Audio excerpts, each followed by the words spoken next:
তারেক রহমানের স্বদেশ প্রত্যাবর্তনের আরও খবর জানাতে রাজশাহী থেকে সরাসরি যুক্ত হচ্ছেন সহকর্মী মোস্তাফিজ রকি। তারেক রহমানের অভ্যর্থনা অনুষ্ঠানে যোগ দিতে নেতাকর্মীরা ঢাকার উদ্দেশ্যে রওনা হয়েছেন কিনা এবং রাজশাহী থেকে কত সংখ্যক নেতাকর্মী ঢাকায় আসছেন?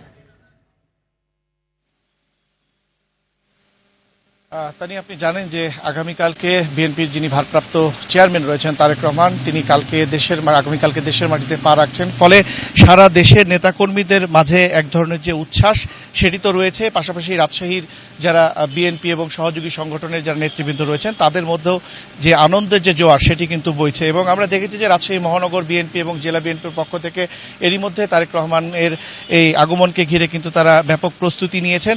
এবং এরই মধ্যে সকাল থেকে আমরা দেখেছি বিএনপি নেতাকর্মীরা ঢাকায় তারা উদ্দেশ্যে কিন্তু এরই মধ্যে ট্রেন এবং বাসে অনেকেই যে যা নতুন করে পেরেছে রওনা দিয়েছেন।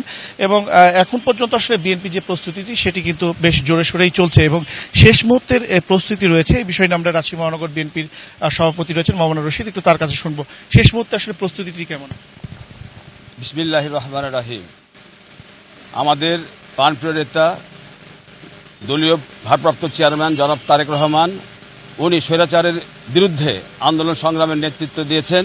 উনি কোটা সংস্কারের পক্ষে উনি দলের নেতাকর্মীদেরকে একসঙ্গে ছাত্র জনতার সঙ্গে একসঙ্গে লড়াই করার নির্দেশ দিয়েছিলেন। স্বৈরাচারের পতন হয়েছে।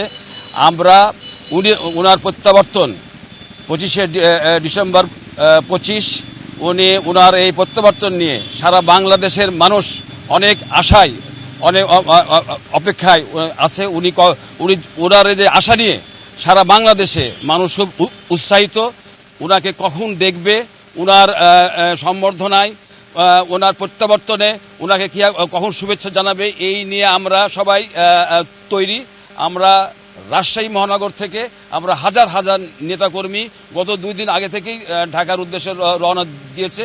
আজকেও আমরা হাজার হাজার নেতাকর্মীকে নিয়ে ঢাকার উদ্দেশ্যে রওনা দিব, উনাকে এক নজর দেখার জন্য, উনাকে সম্বর্ধনা দেওয়ার জন্য। ধন্যবাদ।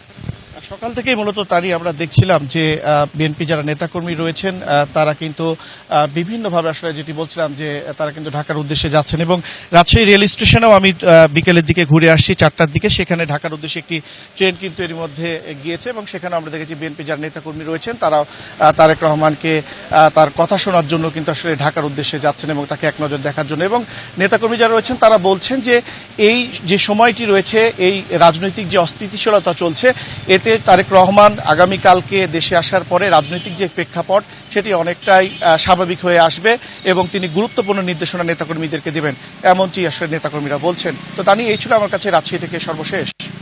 রকি, ধন্যবাদ আপনাকে।